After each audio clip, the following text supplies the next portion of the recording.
सुंदर चिन्मय दमलानेस ना, आता झाली आपली वारी संपत आली.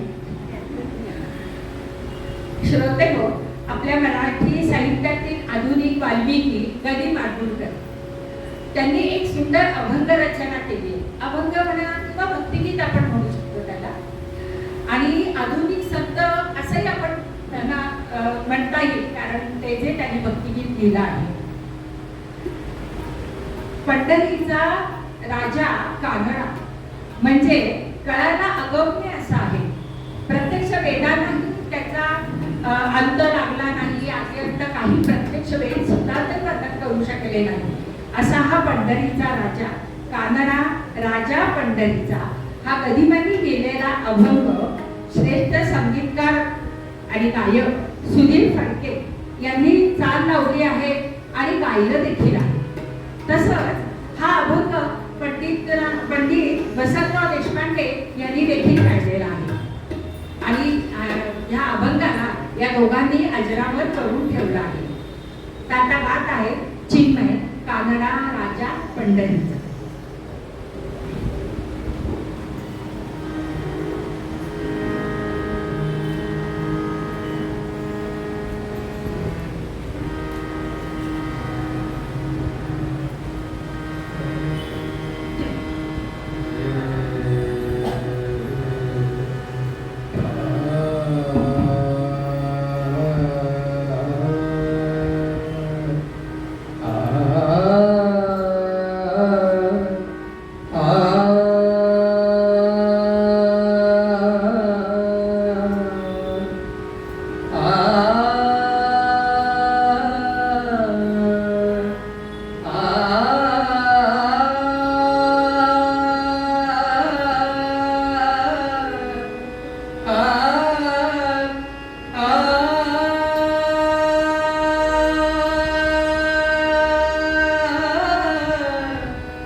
कवल्याचा ठेका याचे स्वर आपण सगळे तल्लीन जातो. आता पोहोचू आपण थोड्याच वेळात त्या पंढरी गाईचे साक्षात पंढरपूरवर आलेले आहेत आपल्या सभागृहामध्ये.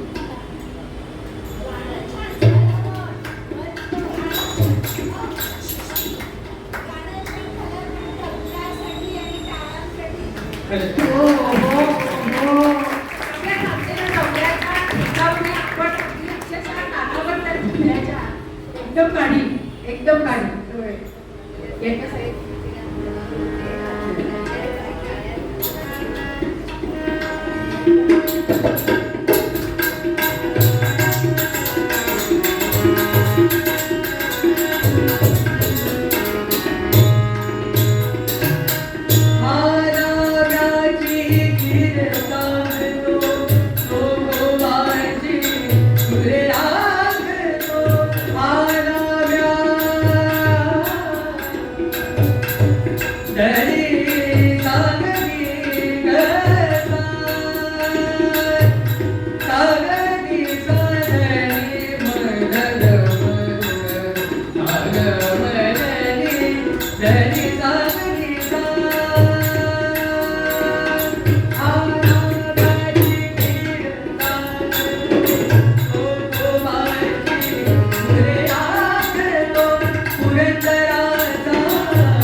एकदम सुंदर खूप आहे. श्रोते हो, कोल्हटकर सर आणि चिन्मय ह्या दोघांची जोडी खूप ठिकाणी त्यांचे कार्यक्रम होतात. सरांचे पण बरेच कार्यक्रम असतात त्याच्यातले आणि त्यांचे व्हिडिओ पण मला वाटतं आहेत ना काढलेले. तर ही जोडी एकदम परफेक्ट जोडी आहे. आता एक पारंपरिक गीताकडे आपण बोलूया. आता आपली वारी संपत आली आहे. थोडक्यात आता आपण पंढरपूरला पोहोचतोच आहोत. परमेश्वर, ईश्वर, जगन्नियता, भगवान अशा कितीतरी नावं आणि रूप असलेला हा जगदीश्वर. कुणी त्याला काही म्हणा, हरी म्हणा, गोविंद म्हणा, गोपाळ म्हणा, काही म्हणा, पण सतत त्याचं नामस्मरण मात्र करत राहा हे महत्वाचं. हे पारंपरिक गीत गात आहे चिन्मय. आणि अलीकडेच मला वाटतं भरत कळवणी यांनी हे गायलंय असं बऱ्याच जणांनी तो ऐकला असेल त्यांचा व्हिडिओ. त्यांनी पण हे ऐकलं आहे, गायला आहे. तर आता ऐकूया. हरी म्हणा, कोणी गोविंद म्हणा.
गोविंद म्हणा तुम्ही गोपाल म्हणा हरी हरी म्हणा तुम्ही गोविंद म्हणा तुम्ही गोपाल म्हणा हरी गोविंद गोपाल हरी नारायण गोविंद गोपाल हरी नारायण हरी म्हणा तुम्ही गोविंद म्हणा तुम्ही गोपाल म्हणा हरी नारायण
खूप छान.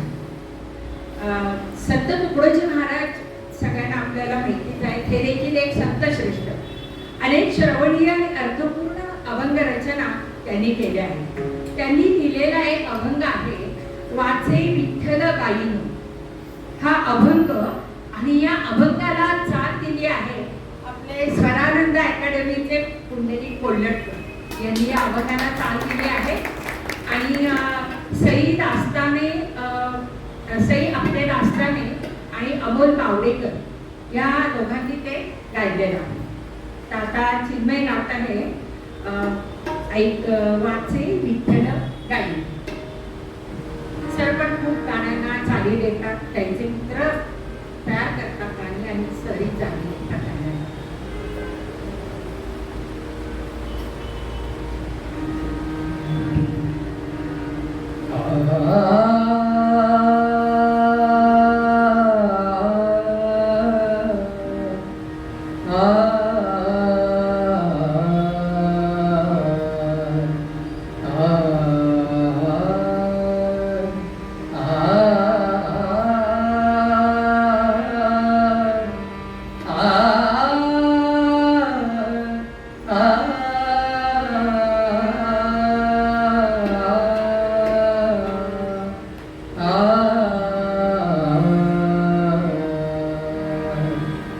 वाचे विठ्ठल गायन, वाचे विठ्ठल गायन,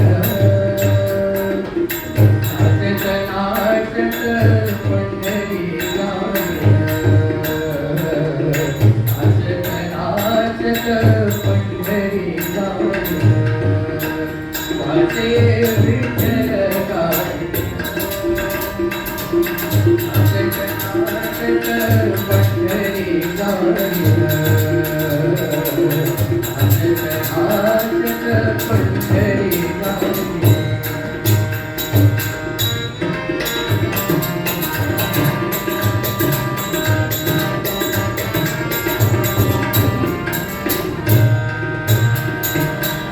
ऐसे आहे माझा मनी, ऐसे आहे माझा मनी, संतांचा रजकणी, संतांचा रजकणी, लोळे संतांचा रजकणी, लोळे संतांचा रजकणी, वाचे विठ्ठल गायन, वाचे विठ्ठल गायन,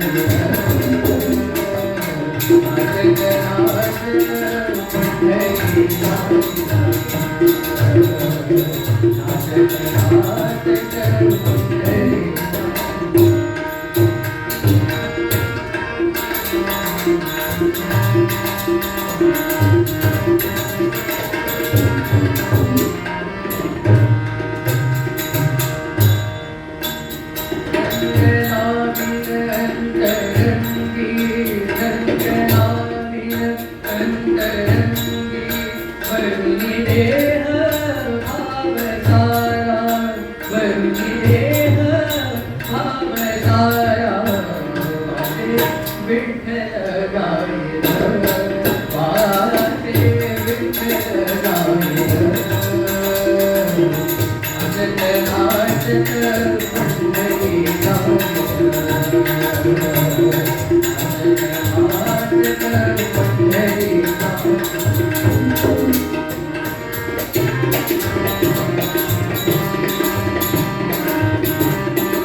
आपल्या महाराष्ट्रामध्ये अनेक संत होऊन गेलेले आहेत आणि अतूट अशी निस्सीम विठ्ठल भक्ती उपजत शब्द सामर्थ्याची नेमकी भक्तिभावामध्ये शब्दांच्या साह्याने अभंग रचना करणारे सगळे संत म्हणजे चालते बोलते देवच म्हणायला लागतात.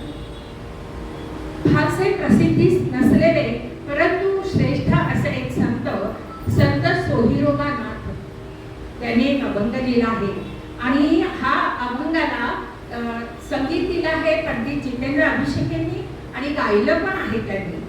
तसंच वैशिष्ट्य म्हणजे संगीतकार दशरथ पिंजर यांनी देखील या अभंगाला चाल लावली आहे आणि पंडित हृदयनाथ मंगेशकरनी देखील या अभंगाला चाल लावली. तुम्हाला सगळ्यांना माहितीच असेल ना, हरी भजना बिन काळ घालवू नको.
काळ हरी भजना वीण काळ भजना वीण काळ काल फूल तोरे गोरीचा सापा पिवली भवा गोरीचा सापा पिवली भवा गोरीचा सापा पिवली भवा पेटी नारी जीवा शिवा अंतरीचा शाल दिवा मालवून कोरे मालवून कोरे मालवून कोरे मालवून कोरे मालवून कोरे हरी भजना वीण काळ मालवून कोरे हरी भजना वीण काळ हरी भजना वीण काळ हरी भजना वीण काळ मालवून कोरे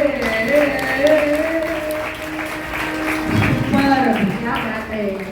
श्रोते हो, एका छोट्याशा चिमुरडीचं आपण सगळ्यांनी कौतुक करूया. एवढा वेळ झालाय ओबी इथे पूर्ण तल्लीन होऊन ऐकते. जरा आपण तरी काहीतरी बघितलं. म्हणजे जसं चिन्मय लहानपणापासून बाळकडून मिळाले आणि तसंच गाण्यामध्येच काय गाणं घरात वगैरे म्हणतो आपण तसं गाण्याच्या घरातली पण कंटिन्युअस बघते बघत कंटाळी नाही व तल्लीन होऊन ती ऐकते. मानलं ओबी तुला छानच म्हणते. मग तेच म्हणते चिन्मय जसं अगदी लहानपणापासून बाळकडून मिळालंय तसंच हे इकडे आहे दुसरं उदाहरण. आता मोठा झाल्यावर असंच होणार गाजवणारे नाही. आता आपल्या भैरवी म्हणजे सांगतेकडे आपण म्हणतो आहोत. अभंग वाद्यात संपत आली आहे.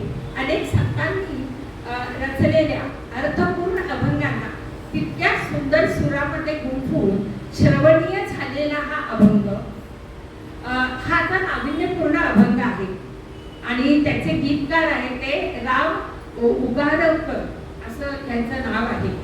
आणि त्यांनी सुराच्या माध्यमातून विठ्ठलाच्या मूर्तीचं वर्णन केलं आहे. जरा थोडंसं नाविन्यपूर्ण आहे. श्रीकृष्ण चंद्रात्र यांनी संगीत दिलंय आणि पंडित प्रभाकर काळेकर यांनी गायलं आहे. तर त्या गाण्यांशी थोडंसं चिन्मय पण जरा सांगेल. 2 मिनिटं फक्त घेतो. फक्त काय आहे की बाकीचा अभंग आपण ऐकलेच आहेत. याच्यात जसा उल्लेख झाला तसा की गीतकार आणि संगीतकार यांचंही नॉलेज किती पॉवरफुल आणि किती श्रेष्ठ असतात. म्हणजे बाकीच्या याचे तर नक्कीच असतात. पण ह्या गीताविषयी थोडंसं नवीन असं की शब्दातच याच्यात स्वर आहे. म्हणजे स्वरांनी देवाची मूर्ती विठ्ठलाची सजवली असं वर्णन आहे. त्यामुळे षड्ज पंचमाची कानी कुंडले डुलावी तुझ्या माळी गंधाराचे गंधर एकवा असे एकदम नवीन आणि छान शब्द आहेत. पण कसं असतं की फक्त गीतकारांनी तसं लिहून चालत नाही. संगीतकारही तितकंच ते ओळखून गीतकाराला काय हवं आहे काय अपेक्षित आहे तशी त्यांनी चाल लावली तर अजून मजा असते. तर षड्ज पंचम जेव्हा म्हटलं जातं तेव्हा ते स्वर आहे. आणि अजून विशेष म्हणजे सांगायचं तर षड्ज पंचमच का तर षड्ज आणि पंचम आता तंबोरा लावला आहे किंवा स्वर कॉर्ड देताना सा आणि प अशी दिली जाते. त्यामुळे त्याचा बॅलन्स ठेवून ते कुंडले डुलावे तर बरोबर दोन येतात तेच स्वर वापरले. का ऋषभणी देवत पण वापरू शकते असते पण नाही. तर तसंही एक छान आहे. आणि संगीतकारांचं वैशिष्ट्य म्हणजे हे सगळं ओळखून त्यांनी बरोबर तो स्वर जेव्हा येतो त्या स्वरावरच ती ओळ सुरू होते. म्हणजे षड्ज पंचम म्हणलं तर षड्जाचा स्वर तिकडनं सुरू होणार. पंचम म्हणले की ते पंचमावरतीच ती ओळ येते. त्यामुळे असं छान ती जोडी आणि तितकंच छान पद्धतीने प्रभाकर काळेकर यांनी गायले. असं एकदम नवीन असा एक म्हणजे आहे जुनाच पण थोडीशी कॉन्सेप्ट नवीन आणि छान म्हणून घेऊया. तो एक आहे. त्या अभंग आहे तुझी मूर्त सुंदर देवा. तुझी मूर्त सुंदर देवा सजवितो सुरात. तुझी मूर्त सुंदर देवा सजवितो सुरात. लागते समाधी माझी स्वराच्या जगात स्वराच्या जगात.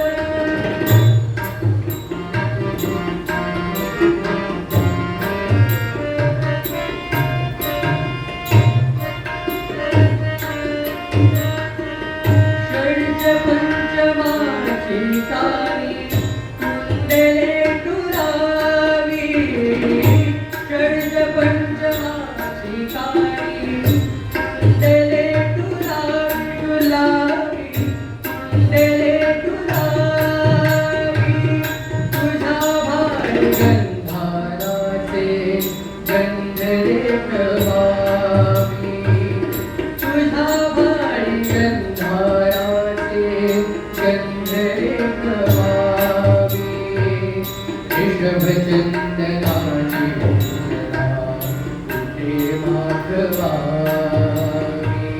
चंद कस्तुरीचा माझा शुद्ध निशाणात मागते समारी मार्गी स्वराच्या जगात स्वराच्या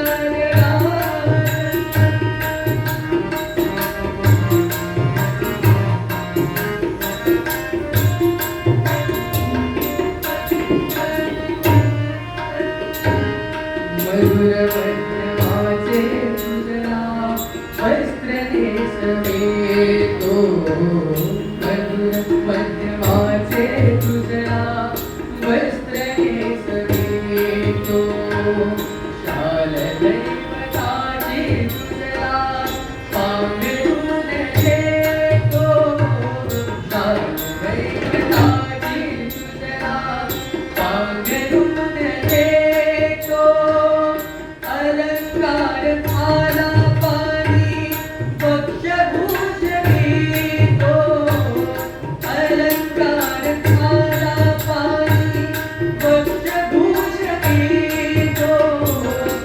तुझ्या फुलाची माला लावितो गळ्यात लागते समाधी मार्गी स्वराच्या जगात स्वराच्या जगात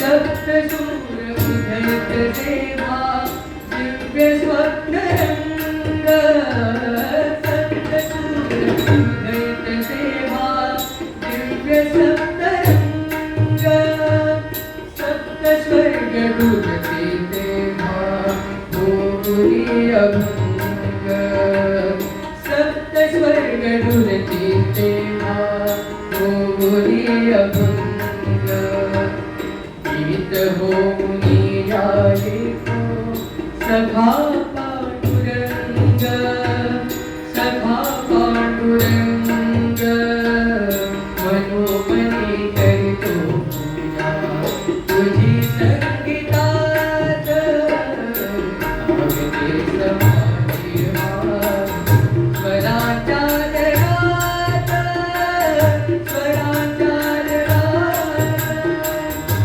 लागते समाधी मार्गी स्वराच्या जगात स्वराच्या जगात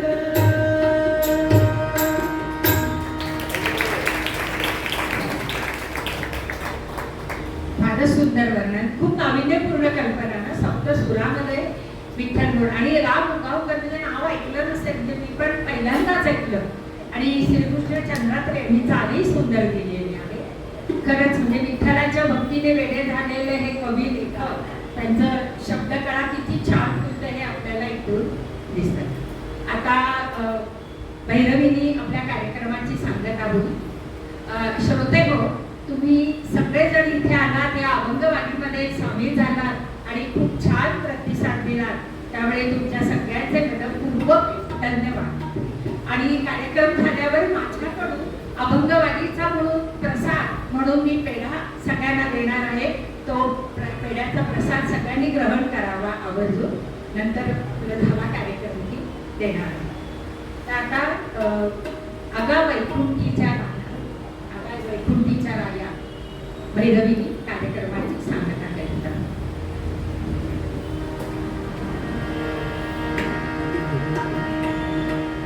जय जय राम कृष्ण हरि जय जय राम कृष्ण हरि जय जय राम कृष्ण हरि जय जय राम कृष्ण हरि जय जय राम कृष्ण हरि जय जय राम कृष्ण हरि जय जय राम कृष्ण हरि जय जय राम कृष्ण हरि अगा वैकुंठी विचाराया अगा वैकुंठी विचाराया अगा वैकुंठी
खाता